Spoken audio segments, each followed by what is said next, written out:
দর্শক, আমরা আছি বাংলাদেশের পর্যটন কেন্দ্র, তীর্থকেন্দ্র চট্টগ্রামের সীতাকুণ্ডে। বহু বছর পরে আসছে, ভালো লাগতেছে, একটা অ্যাডভেঞ্চার হচ্ছে। এই দুর্গম পাহাড় অতিক্রম করা একদিকে ভাগ্যের বিষয়, অন্যদিকে কষ্টের বিষয়। কষ্ট করলে কেষ্ট মিলে, এটা শাস্ত্রে আছে। তাই চলে আসলাম সাথে আপনাদেরকে নিয়ে। হচ্ছে সেই দুর্গম পাহাড়, উপর থেকে নিচে দেখা যাচ্ছে ওই যে পায়ে রাস্তা। অনেকে এখানে আসেন, অনেক বাঞ্ছা নিয়ে আসেন, অনেক সংকল্প করে আসেন, হ্যাঁ, এবং সংকল্প পূরণ হয়, আশা পূরণ হয়, আবার আসেন এখানে, নিয়ত করে আসেন। এখানে হিন্দু মুসলিম কোনো ভেদাভেদ নেই, সবাই আসে। দর্শক, পাহাড়ে উঠতেই দেখা মিলল বানরদের সাথে। নামে যেমন বানর, কাজয় তেমন বান্দরামি। মানুষ করলে এই বানরের এক্সাম্পল দেওয়া হয়। অনেক সুন্দর লাগছে, ভালো লাগছে বান্দরগুলো দেখে। আমরা থামিয়ে থামিয়ে, জিরে জিরে শেষ পর্যন্ত উঠে গেলাম সেই পাহাড়ের চূড়ায়।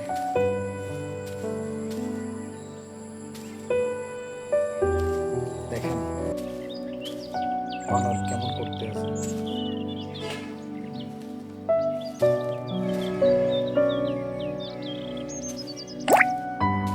প্রতিদিন অসংখ্য ভক্ত এখানে ওঠানামা করে।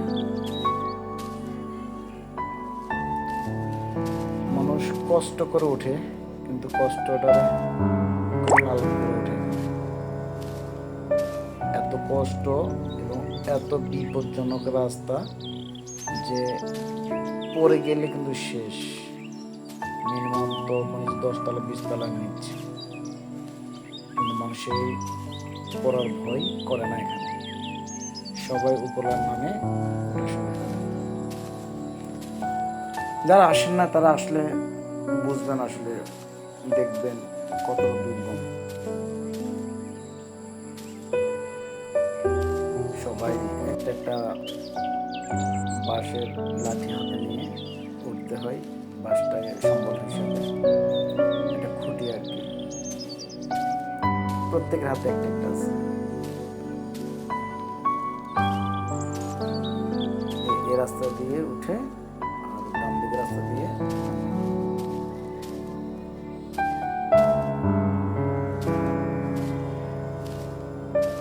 অনেক দুর্গম সেই পাহাড়, আঁকা বাঁকা এবং জরাজীর্ণ রাস্তা। তবে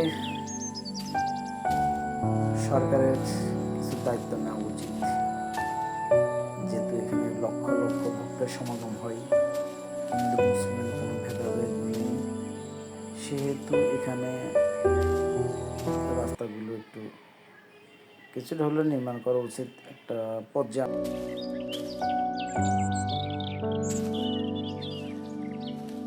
ঠিক আছে দর্শক, আপনাদেরকে যতটুকু পেরেছি দেখিয়েছি। আজ এ পর্যন্তই রাখলাম। দেখা হবে যে কোনো একটা এপিসোডে।